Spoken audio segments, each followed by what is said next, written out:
안녕하세요. 굿TV 시청자 여러분, 저는 천안 임마누엘교회 이규철 목사입니다. 오늘은 분노로부터의 자유, 요나서 4장 1절에서 11절 말씀으로 같이 얘기를 나누겠습니다. 분노에는 크게 자학적 분노와 타학적 분노가 있습니다. 자학적 분노란 화가 나는 원인이나 책임을 자기 자신에게 돌려서 머리를 쥐어뜯거나 가슴을 치는 등 자신에게 학대를 가하는 분노의 형태입니다. 그리고 보다 더 일반적이고 보편적인 분노는 타학적 분노라고 할 수가 있습니다. 이것은 자신이 화가 나는 이유가 전적으로 다른 사람에게 있다는 것입니다.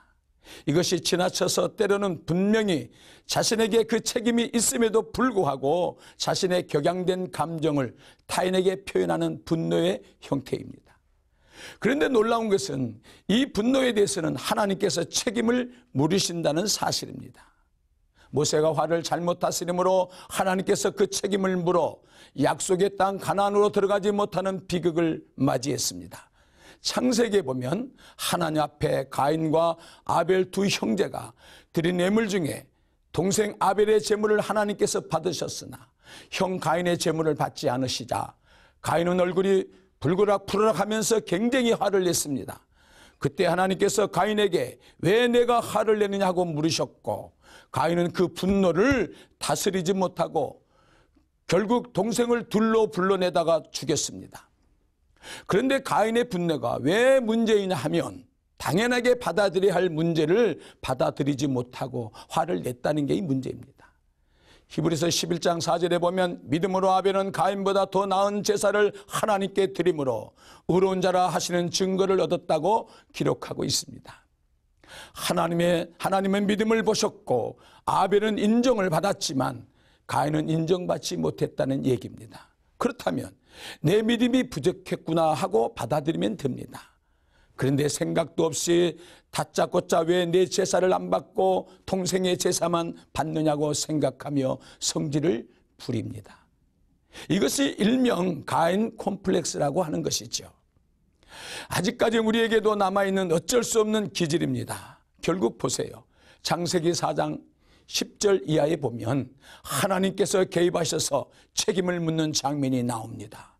내가 무엇을 하였느냐? 내 아우의 핏소리가 땅에서부터 호소하느니라.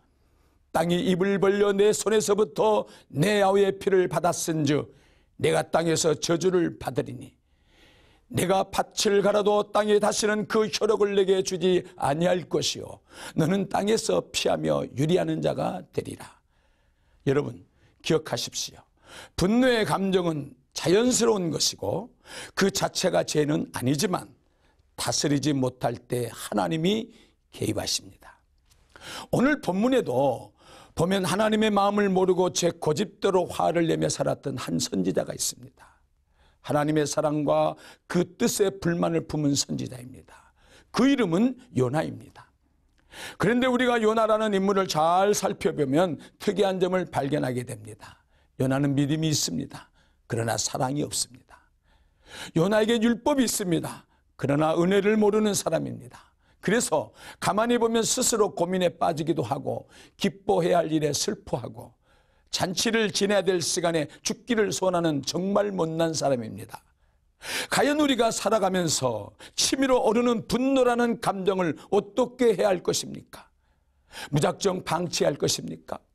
그래서 모세처럼 정장두리할 복을 빼앗기게 살아야 하겠습니까? 오늘 우리는 요나를 통해서 분노의 감정을 다스리는 통찰을 얻어야 할 것입니다. 뿐만 아니라 요나가 크게 착각하고 있는 것이 내가 할 일이 있고 하나님께서 하실 일이 있다는 사실을 모르고 있는 것입니다. 전화를 하면 전하면 됩니다. 그 다음 일은 하나님께서 알아서 하실 것입니다. 오늘도 조용하게 내가 할 일 내가 하면 됩니다. 그 이상은 하지 마십시오. 사랑하는 시청자 여러분, 요나는 믿을 수도 있었고 수고도 많이 했지만 사랑이 없었습니다. 자기 중심적인 생각에서 벗어나지 못할 사람은 찬송을 불러야 할 시간에 절망하게 됩니다. 아직 자기 문제를 해결하지 못한 사람은 하나님의 일을 한다고 해도 또 원망과 불평으로 화를 내다가 끝납니다. 분노의 감정으로부터 자유하기를 원하신다면 메사야 하나님의 뜻을 먼저 보고 자기를 버리고 마땅히 할 일을 한다고 여기며 순종하는 사람이 되시기를 바랍니다. 감사합니다.